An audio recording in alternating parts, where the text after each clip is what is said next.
ఇంధన పొదుపు చర్యలో భాగంగా ప్రధాని మోదీ కాన్వాయ్లోని వాహనాల సంఖ్య భారీగా తగ్గింది. 2 వాహనాల కాన్వాయ్తోనే ఆయన ప్రయాణించారు.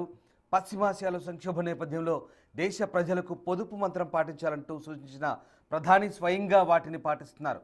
ఈ క్రమంలోనే తన అధికారిక కాన్వాయ్లోని వాహనాల సంఖ్యను తగ్గించారు.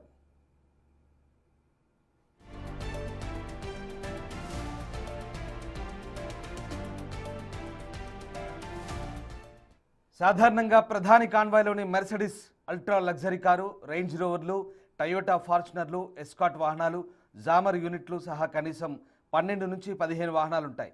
ఇంధన పొదుపు చర్యలో భాగంగా తన అధికారిక కాన్వాయ్లోని వాహనాల సంఖ్యను 50% తగ్గించాలని మోదీ ఆదేశించినట్లుగా ఎస్పీజీ అధికారులు చెబుతున్నారు. ప్రోటోకాల్ ప్రకారం ఆయన వెళ్లే రూట్లలో తప్పనిసరి సెక్యూరిటీ ఏర్పాట్లు కొనసాగిస్తామన్నారు.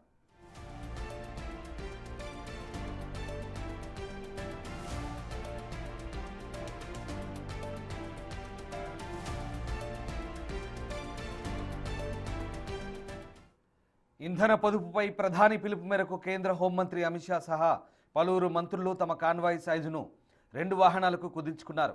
ఉత్తరప్రదేశ్ సీఎం యోగి ఆదిత్యనాథ్ కూడా కాన్వాయ్లోని వాహనాల సంఖ్యను తగ్గించుకున్నట్లు వెల్లడించారు.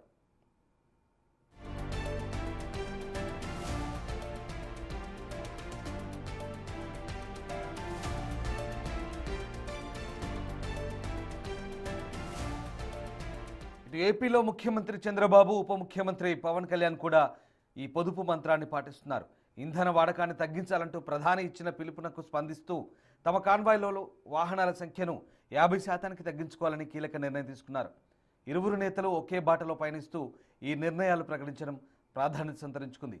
జిల్లా పర్యటనల సమయంలో తన కాన్వాయ్లోని వాహనాల సంఖ్యను సగానికి తగ్గించాలని ముఖ్యమంత్రి చంద్రబాబు స్పష్టమైన ఆదేశాలు జారీ చేశారు. ఈ మేరకు డీజీపీ, ఇంటెలిజెన్స్ చీఫ్లతో జరిగిన సమావేశంలో ఆయన సూచించారు. ఈ పొదుపు చర్యలను అన్ని స్థాయిల్లో అమలు చేయాలని, మంత్రులు, ఇతర వీఐపీలు కూడా అనవసర వాహనాలను తగ్గించుకునేలా చూడాలని సీఎం ఆదేశించారు.